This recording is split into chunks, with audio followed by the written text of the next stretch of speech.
They are always bombarding me with questions. They share what they call, oh, Nicola's lexis. I don't have to worry about grammar. I'm a lexical nerd. So I'm here today with Nicola Harwood, who I'm proud to say is an alumni of my Video Creation for Educators course. And Nicola lives and works in Italy, which is a bit warm at the moment, I think, Nicola, you said. And she has a website called Lexical Ship, where she runs courses. So could you tell us a little bit about what you do, Nicola? Yes, I work with teachers who are C1, C2, and some of them even higher than that. And I help them get even better at using advanced lexis. And I do that through a speaking club or through an asynchronous version where they can work through the material on their own. Yeah, that's fantastic. Do you think that, English language teachers are good learners? I think the ones that I work with I've been lucky. They are really good learners because they do all the things that you need to do to acquire more lexis. They are reading constantly. They're accumulating lists of lexis. They're watching series. They want to recycle it. They ask all the right questions. So yeah, and they want to put it into practice with their own students. So I think they are great learners. That's great. And are you finding that they really seeing the benefit for themselves within their teaching, or is this sort of mainly for their personal development, or what's about There's a people's mix motivation? actually, but I've got one particular teacher I can think of who teaches her own high level students. She teaches IELTS students, and she's told me countless times that she really feels the gap now between her high level students and herself because of the lexis that she can share with them and help them get the grades that they want to get. So it's really helped teachers like that. Other people they don't need it. They just come for fun because they're lexical nerds and they just really get off on learning more. And I think it's really important that they have somewhere they can flaunt that language that they work so hard to learn. That's really nice. Yeah, I guess as well, it's kind of a confidence feeling, isn't it? Because by the time you get to that sort of C1, C2 level, basically you can do what you want to do in the language, but there is always that huge mountain of vocabulary that's still there. Yeah. Definitely. And of course, there's the old imposter syndrome when they think, "Oh, yes, I'm teaching C1, I'd like to teach C2, but who am I to teach it?" And so this helps them. It helps them get more contemporary, up-to-date lexis that then they can go off and teach their own students. That's fantastic. That's really nice. So obviously the people that you teach are really high level learners, C1, C2, and they're teachers themselves actually. So that's Yeah. another whole challenge, isn't it? Because I think like myself as a teacher, I know I'm a really impatient learner because and I'm really critical of teachers who teach me because I Yeah. kind of know what I like and what I want. Do you Yeah. find that teaching those sort of people intimidating for those kind of reasons, or what are the? Um, yeah, I have to admit that when I first started it, yes. And I first started teaching teachers just a speaking club. But I was so aware of that there are so many speaking clubs out there that are just like having a chat. And so I thought, oh, I've got to put more into it. And so I just put in all of this Lexis. And in the beginning, they were, whoa, this is too much. We need to recycle. And so that's the great thing about working with teachers. They will give you feedback. And so, yeah, now after every fourth unit, we have a review. And because they're teachers, I can use them. I can say, okay, you create some discussion questions with this Lexis, and they come up with great discussion questions. So it's challenging, but it's great as well. I just use Yeah. them in a nice way. Yeah, no, I think that's really important though, isn't it? With, any learners, because it's about giving people agency, I guess, and control. And there's nothing like, we all know there's nothing like teaching something in order to learn it yourself. better. Yeah, and we have a really nice chat, a group on WhatsApp, and there they are always bombarding me with questions like, what is the difference between this? I've come across this. Do people actually use it? And it's really nice that they share what they call, Nicola's lexis. I've come across this in Game of Thrones, or this in. Two of them are really into reading Prince Harry's Spare at the moment, which they say not a particularly great book, but it's full of Nicola's lexis. It's like, I didn't come up with it. I've been his ghostwriter at one point. But... That's really funny. So, I mean, I haven't actually often taught very high level learners in my career. I mean, generally speaking, there's fewer of them, aren't there? There are great joys in teaching learners at that level. So let's start with that. What are the nice things about teaching learners at that level for you? I don't have to worry about grammar. They are pretty much flawless. Their grammar is incredible. And so I can just focus on lexis, and we can talk about the nuances.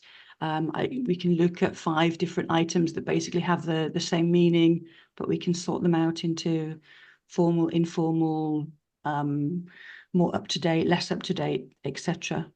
So yeah, the biggest joy is not having to deal with grammar. But they've got that down. Okay, that's nice. And I love working with lexis. I'm a lexical nerd, so it's great to share that with them. Yeah. I think as well, I mean, as language teachers generally, if you're a language teacher, you probably like language. And so that has been my experience, that being able to really sort of sort out, as you say, those nuances of meaning between two things, which essentially are almost interchangeable often are interchangeable in some situations, but have got slightly different meanings in others. I think that can be quite fun. One of the things that I found with teaching very high level learners was that you kind of think, well, how much can I really teach them that they couldn't perhaps learn on their own by, as you say, by reading and watching TV and that sort of thing. How do you feel about that? How's that been for you? I don't have imposter syndrome anymore with the people that I teach. And I think what I can do is fast track them, because they've told me, because each text task that I prepare for them, they've said, can have 30, sometimes 40 items, which not all of them are brand new, because obviously we're recycling constantly, but they're saying, I'd have to read 10 books to get this much lexis. Right. And so I know that I'm giving them what they want. Yes. Yeah, that's interesting. And I think that also speaks to the other sort of thing that I did find about, because if you're teaching beginners or pre-intermediate learners, then they see the progress very fast. And so, they're kind of happy, and it's quite satisfying as a teacher because you see fast progress because they're coming from a low level. And when you teach very high level learners, obviously, as you say, they've already got the grammar, they can express themselves well and fluently. And so you don't kind of see that progress so much. But that's interesting then, that they are seeing the progress that they're making themselves. Yeah, and I can see it because I'm just getting ready in September to start again for my season 1, and looking at the texts that I prepared then to what 2.5, nearly 3 seasons later, it's so different. And I've taken 2 groups of teachers on that journey, and I know that they're at that point of the task 30, let's say, and they've accumulated so much. And when we do feedback and say, okay, you said this is great, but what are the other 10 phrases that we know? They know them. You can elicit things. Such a joy being able to elicit things from them. That's really nice. Especially, I think, working with people over a longer period of time as well. That's great for them to be able to feel that progress, and obviously for you to see it too. That's really nice. As a teacher of vocabulary, what do you think of as really important if you were giving tips to more novice teachers about teaching vocabulary, especially at higher levels, but I guess the same principles are true for all levels. What would you say would be useful? Um, Obviously, the most important thing is to teach lexis in a context. It has to be contextualized, and ideally, it's memorable, so that will help them remember it. And then you have to recycle. So it has to be seen in another context and another context. I Then know you also you have, use a lot of contexts that are quite personal, don't you, with your own yeah, they stories and all are. things. Yeah, That's really they all nice. are. And then that makes it so much more memorable for the teachers because they say, "Oh, I remember that's when you told us about that the earthquake or when you met your husband." But then when they put it into their context about how they met their partner, it becomes equally memorable or even more memorable. Mhm. So it's the context, the exposure, the recycling, but also doing recall activities as well. So showing them a word, okay, can you remember where that came? And that they often, well, they do because they have been so memorable. Yeah, recycling constantly, whether that means you create activities like on Quizlet or other apps for them, or whether you ask them to create them, and then they compete with each other, who's fastest to complete these activities. As you mentioned Quizlet, that's a great tool for teaching vocabulary, I think, or for recycling and learning vocabulary. I found if you're on your phone, it's just it just makes it so convenient, doesn't it? I used to have years ago, when I was learning languages, wherever it was, I used to have pieces of paper in one pocket and the other Me pocket, too. Yeah, or and you back kind in of the day learn when them, I and when was you knew trying to them, you learn put them in the other IPA. pocket. Yeah, it's like, do I know this phoneme? Do I not? But yeah, it is. And now with Quizlet, they've also got spaced repetition. So it's Ah, really clever, and so it will work out. You can say, okay, yeah, know that one, know that one. And there are other apps as well, but Quizlet is the one that I tend to work with, and WordWall. mhm, So I think they're fantastic. So yeah, the teachers that are mums as well, they're using it on their phone when they're waiting to pick up their kids. So it's mhm, doing that kind of stuff. And you really notice the difference when the weeks that they've been busier and they haven't done those revision activities, you notice mhm. it that things don't trip off the tongue. So yeah, that's really, really important that they take that responsibility to recycle the stuff as well. So, what other ways, apart from Quizlet, what other things do you suggest that they do to learn vocabulary? Well, just to keep exposing themselves to it, whether it is reading it, whether reading and highlighting things that they've come across and sharing Hmm. it. That's great Hmm. to keep sharing it, to make a note of things. I think there's nothing worse, I think, than just reading it and think, oh yeah, that's interesting, that's new, that's new. It's to make a note of it, isn't it? And Hmm. then create a little sentence with it, create your own context with it and share it and teach it. I think that's how teachers remember it, is when they pass it on and teach it to somebody else. So I Yeah. think that's key as well. How do you choose vocabulary that you're going to teach these learners? How do you choose vocabulary that's going to be sort of useful? Because obviously, at that level, all of the lexis that you're going to teach is pretty low frequency, or perhaps more idiomatic, I guess. But what thought processes go through your mind when you're choosing those words? Well, I'm a massive reader, and so when I'm reading something, I also have like another app on the phone where I record things. Think, oh, that's a really nice expression. I try and read contemporary books, TikTok bestsellers that I think, okay, I want to be teaching them new stuff, not something from Jane Austen. Not there's anything wrong with Jane Austen, but something that is contemporary. And so I kind of amass this list of expressions which I think they don't know that one. That's going to be new. That's going to be challenging.